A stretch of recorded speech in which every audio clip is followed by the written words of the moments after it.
Mike, thank you so much for joining us today. You came into our office last week and were kind enough to wait for me while I was out sweating on the doorsteps Yes. with this letter that you got from your landlord. And I'm wondering if you could just tell us what's happening. Basically, our building in downtown Dartmouth was sold around the 1st of April. And that's when we got our notice that it was sold. And then around the end of April, on I think around the 30th, we got this notice saying that there would be a rent increase from $1,000 to $1,850,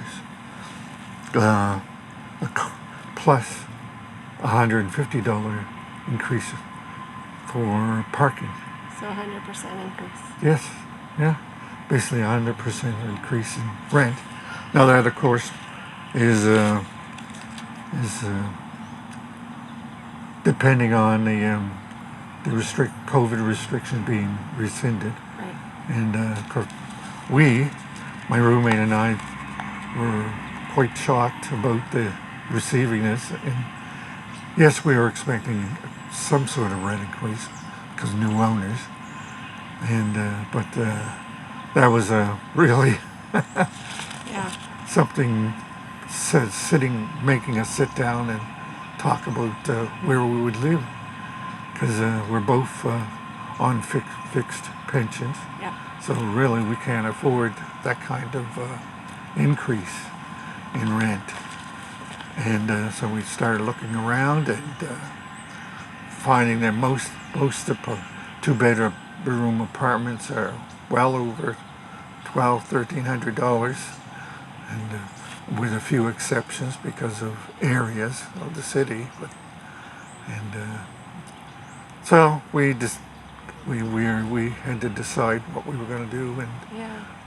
my roommate, he had a friend who's willing to take him in, and I have a sister who's going to temporarily be able to take me in for some months.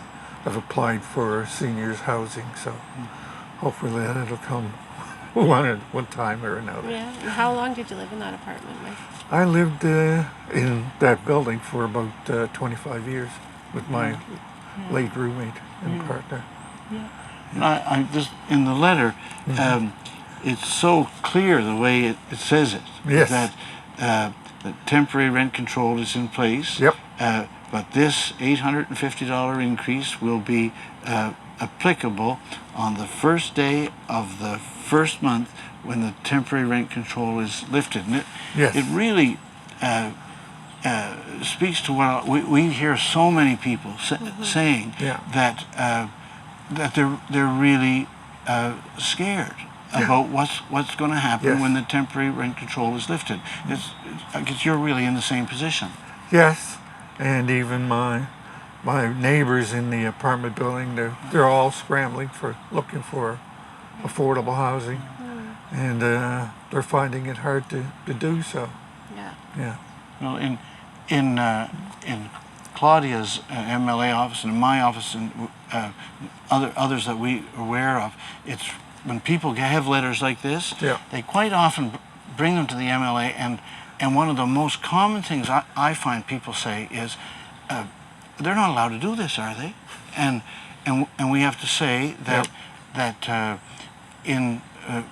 for most people in Canada, in most parts of the country, they're not allowed to do this, but they are allowed to do it in Nova Scotia because we don't have permanent rent control. Right. And they're often shocked to hear this. So as the person who's actually got this letter and trying to think through what's going to happen in your life on the basis of it, I mean, what do you think of that situation where Nova Scotia's in this place where we don't have the protection that a majority of Canadians have? Well, as a Nova Scotian, and as we have to realize that Nova Scotia was one of the original founding members of Canada, we should be showing other provinces that we do care about our citizens, and that rent control, permanent rent control, should be a part of the rights of our citizens. Well, this is a very clear explanation of what's happening in your situation, Mike. We really appreciate you making it, and I want to say at this stage of the game, where we're just 2 days from a provincial election, that we know there are lots of problems in the world, that the path to solve them is very, very complex. But but the problem of this $850 rent increase is not one of those problems. That this is a problem that has a very simple solution, which is available today to the people of BC and Manitoba and Ontario and Quebec and PEI, and that is permanent rent control. So I want to make this commitment, that if in 2 days we are able in the NDP to form the government of Nova Scotia, permanent rent control will be implemented, and its effective date will be the first day of the first month following the new government swearing in.